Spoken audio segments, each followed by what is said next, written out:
अच्छा बाबूजी, हम गायक मुकेश आजाद मिर्जापुर के पावन माटी से आप लोगन के बीच में पुनः एक निर्गुणी गीत देव जाती, जौने के विश्वास बा कि आप लोग आशीर्वाद प्यार दुलार देंगे। और एक गीत हमार मुकेश आजाद ऑफिशियल पे जाई, जौने चैनल के आप लोग सब्सक्राइब ना कैले हुई तो कई लिया जरूर। केहू से कर जिन रगरा, अरे केहू से कर जिन रगरा, बटोर मना के केहू से कर जिन रगरा।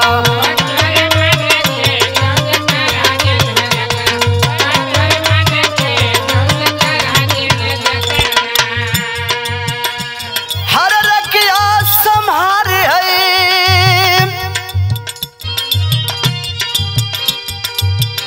रखिया संहार है, सुनर तन के केहू से कर जिन रगरा, बटोर मना के केहू से कर।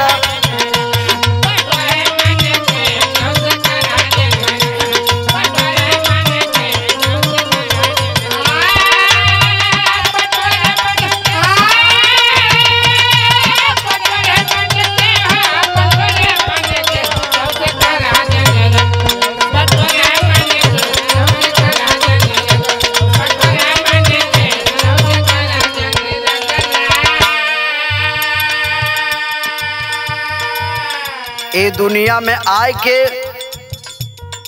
सब आपस में लड़ के झगड़ के हई हमार है हई तुहार है यह करे में लोग भुलाइल है।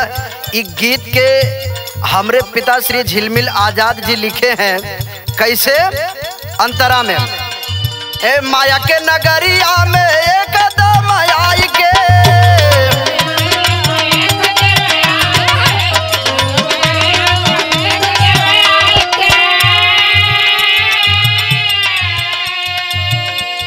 रहिया या गमा निगम बेलमाई के,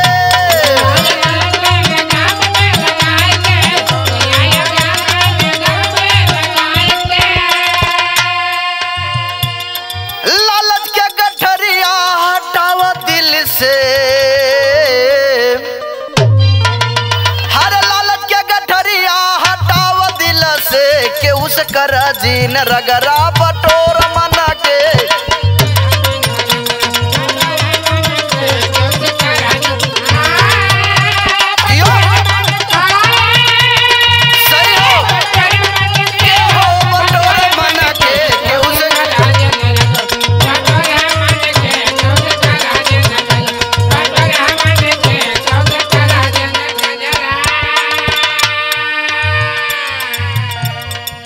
हई माया मोह में लोभ में सब भुलायल हुआ कि आपस में ना हिम्मत बनाए पावत। भाई भाई में झगड़ा, तमाम झगड़ा सुने के मिलला।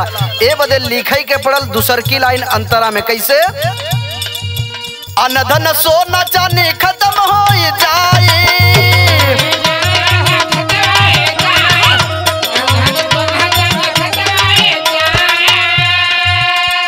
का खत्म न होई?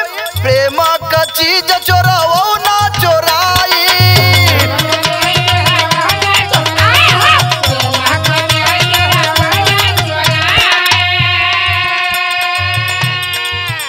आन के धन के,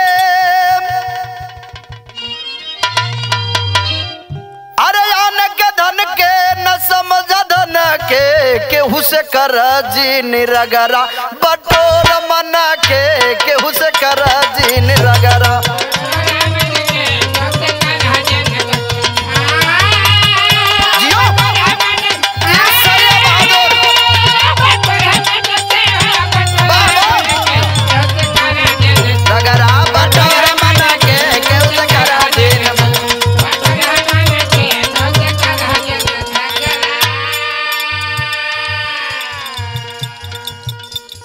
हई अनधन सोना चांदी खत्म हो जाई, लेकिन प्रेम व्यवहार ये प्रेम क्यों चुराए ना पाई। ए बदे लिखे के पड़ल। कैसे? गंगा या जमुना का घर ही में धारबा,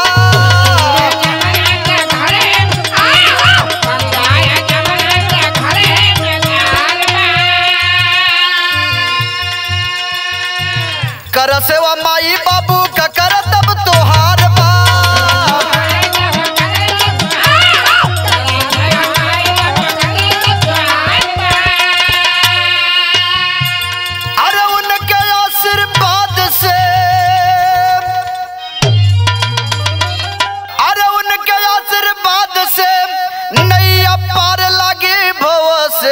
केहू से कर जी न रगरा बटोर मना के केहू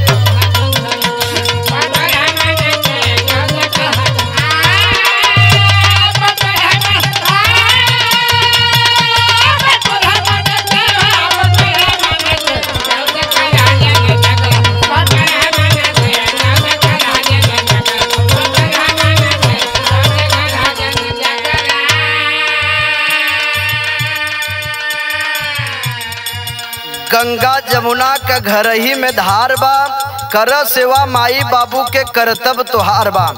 माई बाप का अगर सेवा कर ले बा तो कोनो गंगा जमुना के धार से कम। ए भैया चौथ की लाइन में लिखे के पड़ल कैसे, माया के नगरिया में सब केहू हमार बा,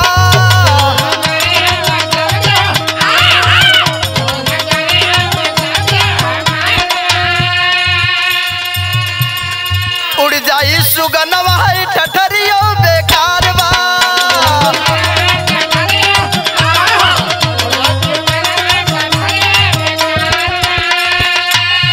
अरे नहीं लगाओ सतगुरु जी से,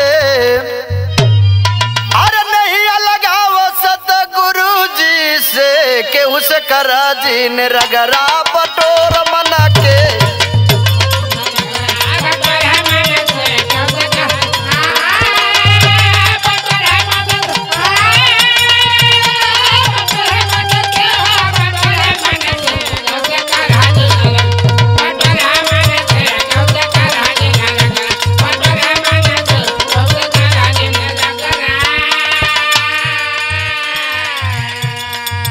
हई माया के दुनिया में आय के सब केहू हमार है। तमाम लोग हुए लेकिन जवनी दिन है प्राण इस शरीर में से निकल जाई वो दिन सब कुछ बेकार हो जाई। ए बदे कवि जी के लिखे के पड़ल का, गुरु बिहारी गईल स्वर्ग नगरिया,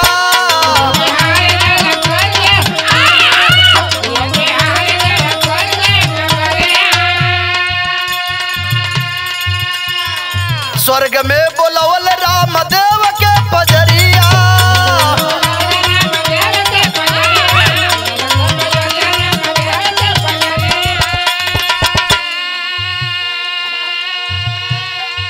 अरे भूलल रहिया मुकेश के बतावा आई के,